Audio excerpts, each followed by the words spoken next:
Melissa Barrera is the gift that keeps on giving. She came out with an interview from Variety today where she again spoke on the drama from Scream and from Spyglass. And this time she did make some comments and statements that are just, in my opinion, out of character. But when you read the article, she said them. They are there. She said the things that she said. So let's talk about it.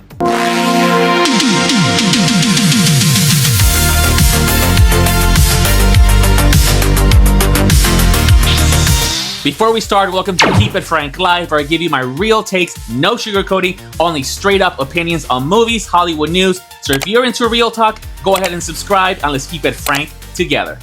So here's a few of the things that she said in the article that left me with my jaw on the floor, okay?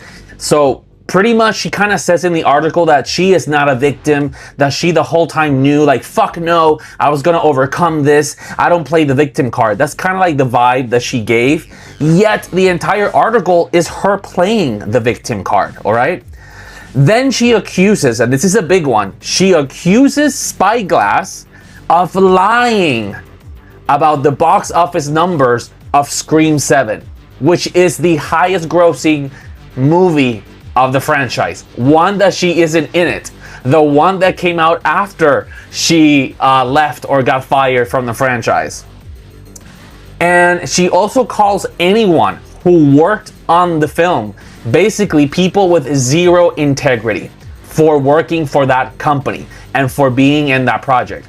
So that means she's calling Neve Campbell, Kevin Williamson, Jasmine Savoy Brown, Mason Gooding, and everybody in that cast basically people of no integrity. She doesn't use those exact words, but I'll tell you later what she uses.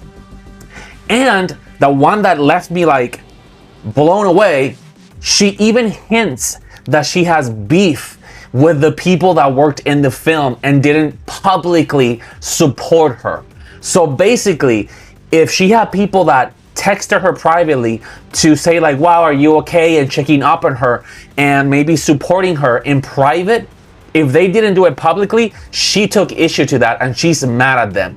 So that means that, again, Neve Campbell, Jasmine Savoy Brown, Mason Gooding, she is mad at them.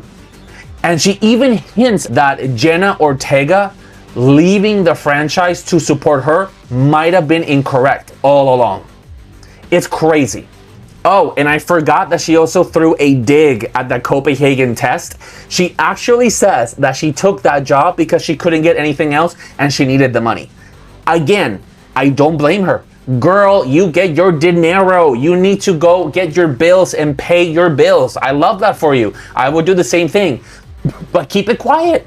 Why would you say that in an article? How is James Wan going to feel when you say something like that? Or Universal, or Peacock, or Simo Leo, or all the people that you worked with in that show? You made it seem like that show was beneath you and you only took it for the money. That is a really bad look and a really bad thing to say. So what I want to do is go through the article and really try to make sense of it and understand what is the point of this article. Like, why would she do this article and who is it for? Is it for her fans or is it for her haters? Because in my opinion, she is throwing like easy bait for her haters to just grab on and trash her and come after her. And is this making her look good or actually making her look bad? Because I don't see anything from this article that is making her look good so that she can move on with her career. So let's go ahead and break it down and discuss all the things that she said in this article. Let's first dig in to the article itself and who wrote it, right? It's in Variety and it was written by a reporter named Marlo Stern. So this guy is a reporter who's been around for a long time with different, publications, and now he recently started at Variety. And that's important to note. You want to know when he recently started at Variety? 9 days ago. So this is one of his first articles, if not the first one. And it's funny that Variety said that he is now the new chief correspondent for the film industry topics, and that they are excited to have Marlo in Variety because they are trying and desperately to invest more in long form investigative reporting. This article, I'm sorry, does not scream investigative reporting.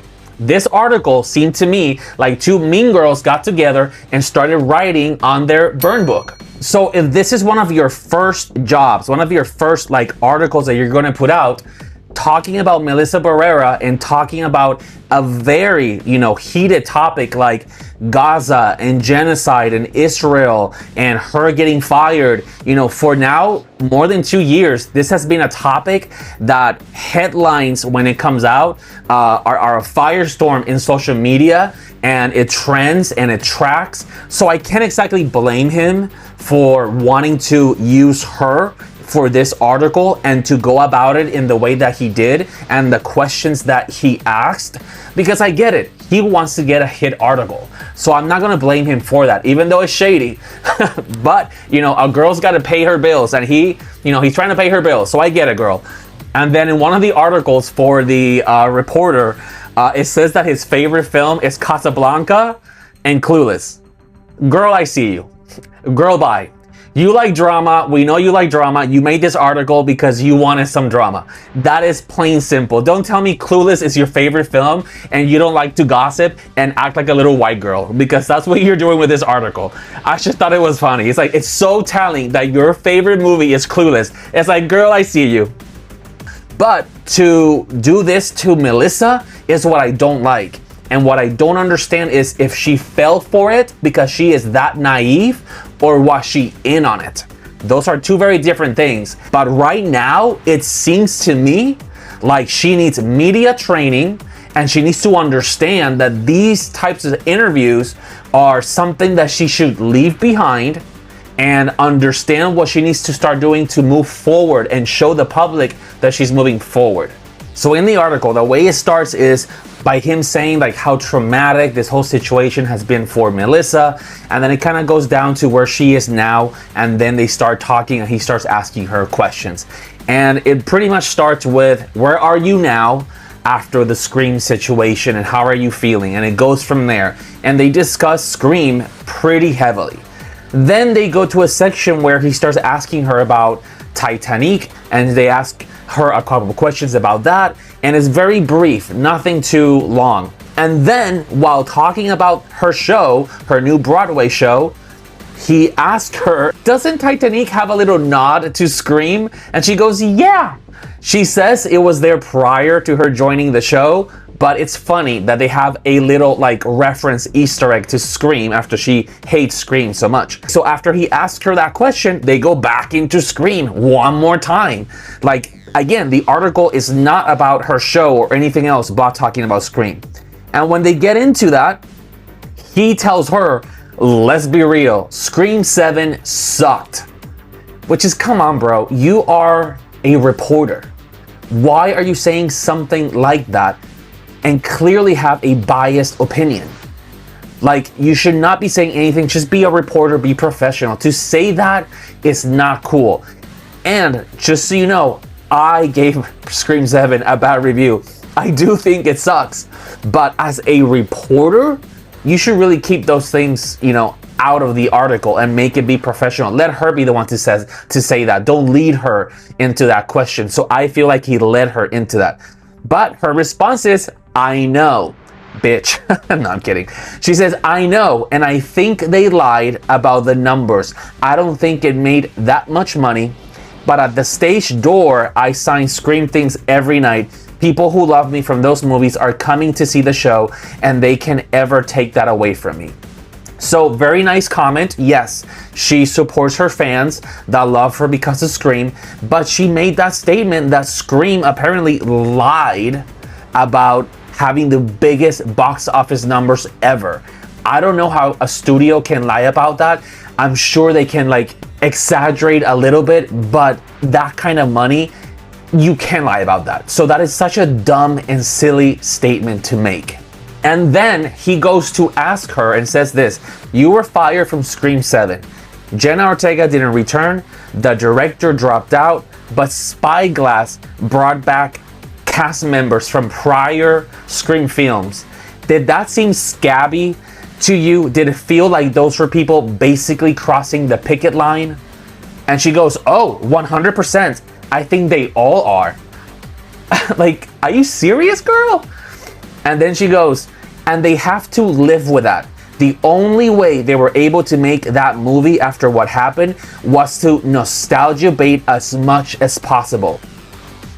Girl, were you not in Scream 5 or in Scream 6? Both. The biggest criticism from all the fans and myself is that those two films were huge nostalgia bait.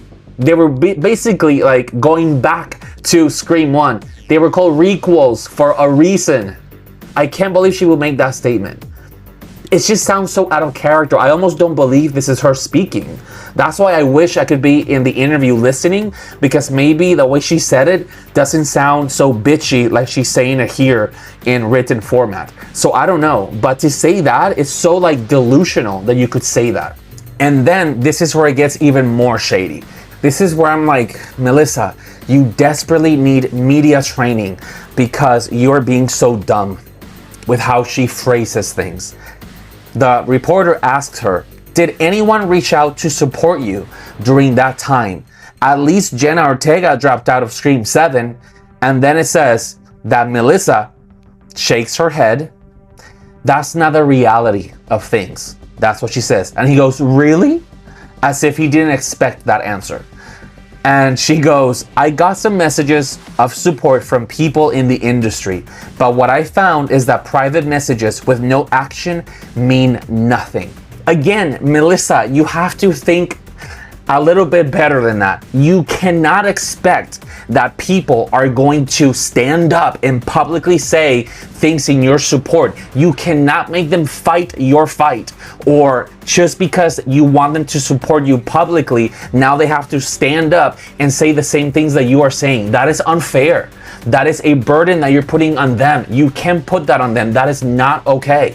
It's your fight. You're the one that started it. They're being nice enough to at least saying, hey girl, we support you, but whatever you need, we're over here. But they don't need to stand in public and say anything. That is not fair. It's so not cool. And that really bothers me right there a lot. But then what pisses me off about a statement like that is that she leaves it so vague that it leaves it open for interpretation. And us in social media, we're going to interpret the hell out of it.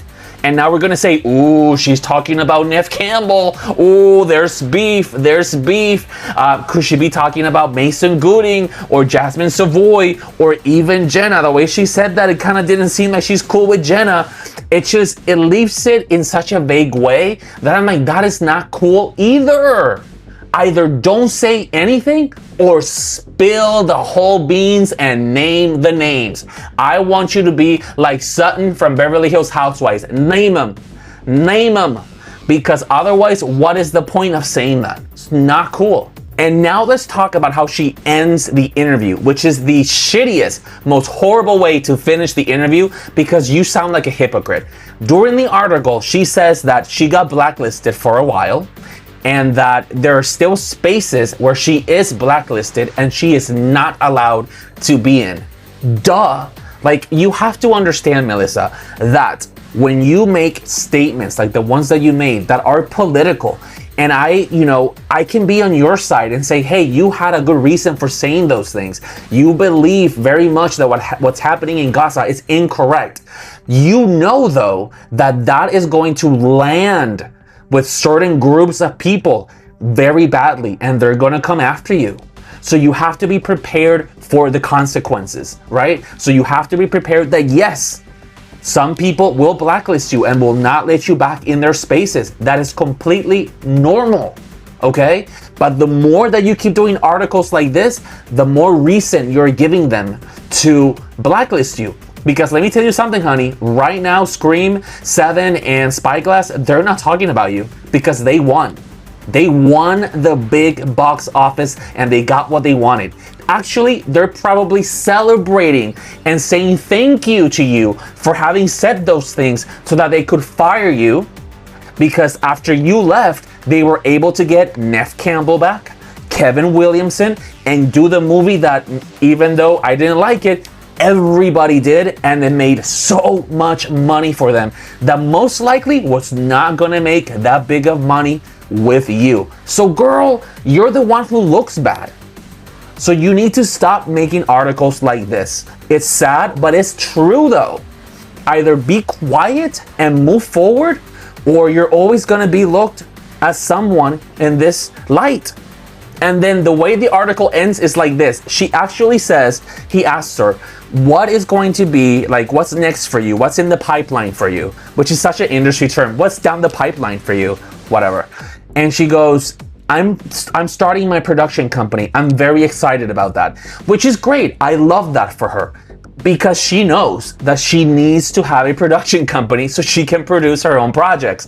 But I know that she means well though. I know that she wants a production company so that she can give a voice to artists of color, minority artists, and people that might not get opportunities as much as other ones, right? So I love that. But then he asked her, oh, so who's in the list of people you want to work with? And this is what she says. Basically anyone pro-Palestine.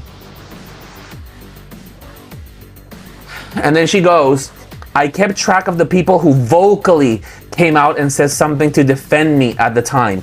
And then she names people like Susan Sarandon, Javier Bardem, and different people like that. So she is mad that she is blacklisted.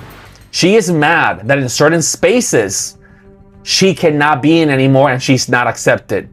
Well, you're literally creating a space where you are only allowing people that think like you. So you're doing the same thing to others that don't think like you, which is so hypocritical. It looks so bad on you to have said that. You should have said, you know what? People of color or anybody that needs a voice, I want to be there for them. I want to be a guiding light. I know how hard it is to be rejected, and I want to give everyone a chance, because everyone deserves a space to work in and just be creative. That should have been your answer. But to say that is so like petty and so like, I'm gonna have my revenge and I'm gonna have my team and my squad and I'm over here and you guys are over there. It's the same thing they're doing to you. So there's no growth in this situation. What is really the point of this article? When you're an actor, right, you are trying to get interviews like this one in Variety to promote an upcoming project or something big that's coming that you want the public to know so that your project can be successful. We all know right now that she's on Broadway doing that Titanic show, which is getting a lot of praise. It got nominated for a couple Tony Awards, so good for her and for that cast, right? Great job. But when you read the article, the amount of times that they bring up the show compared to the amount of times that they bring up Scream and the drama with Scream and Spyglass, there is no way that the intention of this article was to promote Titanic. There is no way. You can maybe say that this article is supposed to be like something biographical on her. Let's do like a personal thing to showcase who Melissa Barrera is, where she is today. Maybe you could have said that, but again, the amount of times that they bring up Scream and the drama with Spyglass compared to the amount of times that they bring something personal about Melissa, it's clearly about let's get as many clicks as we can and gossip and get headlines from talking about a very heated topic from the past 2, almost 3 years now. So really, there is no point to the article. However, there is one important issue that I am glad they brought up, and it's something that should be discussed and is very important. And that is the fact that Melissa Barrera, a female, a woman, spoke out and she got blacklisted. They also mentioned how Susan Sarandon, a woman, a female actor, also got blacklisted and got fired from jobs, right? But male counterparts like Javier Bardem, who is a big star and a man, have spoken out constantly, and they're not facing any consequence or any type of blacklisting, right, from Hollywood. And that shows that there is a clear double standard when women speak up, and that is unfair, and I do agree with that. So in the end, this is what I conclude from this article. What was the point of the article? It wasn't for promoting anything. It was basically just for her and this guy to trash Scream and Spyglass and be like cutesy, bestie, girlfriends, just, you know, talking shit and like catching up. That's what it was, like having tea time. Who is this for? Is it for her fans? No, not really. Did she give her fans anything new for them to be excited about? Absolutely not. Is this an article for the haters? Absolutely yes. She threw everything that the haters want to listen to, so now they can trash her. Because trust me, everybody's going to be trashing her now. And you might think that this is me trashing her. No, I'm not trying to trash her. I'm just upset because I defended her so long. In the beginning, I was mad at her for commenting and getting fired, and I believed that she deserved to get fired. But then, after everything has happened, she was right. She wasn't wrong in saying the things that she said. And I can admit that. I can admit that I was wrong. But she keeps saying these things and putting her in situations that now you're the one making yourself look bad, right? So you are making this article for your haters and for people that don't like you to have now more reason to not like you because they're not talking about you. The fans of Scream are happy and quiet over here celebrating over having the best movie that they ever could have dreamed about. And now that you did this article, they're gonna come at you like piranhas. You better watch out because they're coming. They already did today. So is this benefiting her at all? Is this making her look good or is it making her look bad? It's making her look completely bad. It makes her look like she is jealous or, you know, she's envious of all of these things and that she wasn't a part of it. It's such a bad look for her.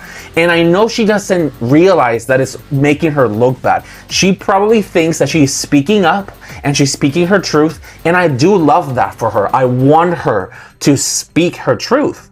She deserves to. I want her to be a strong, empowered woman that can speak about Gaza and what happens in these types of places and the situations and really get involved and be an activist.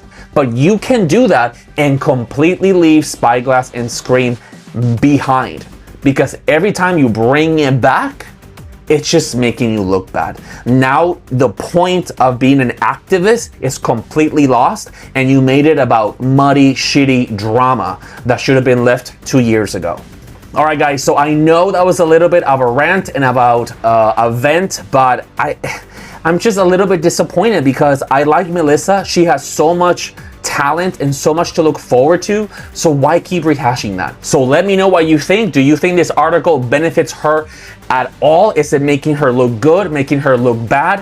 What is the point of this article? What did you take away? What are your thoughts? Let me know and share your thoughts in the comments below. And remember, let's keep it frank together.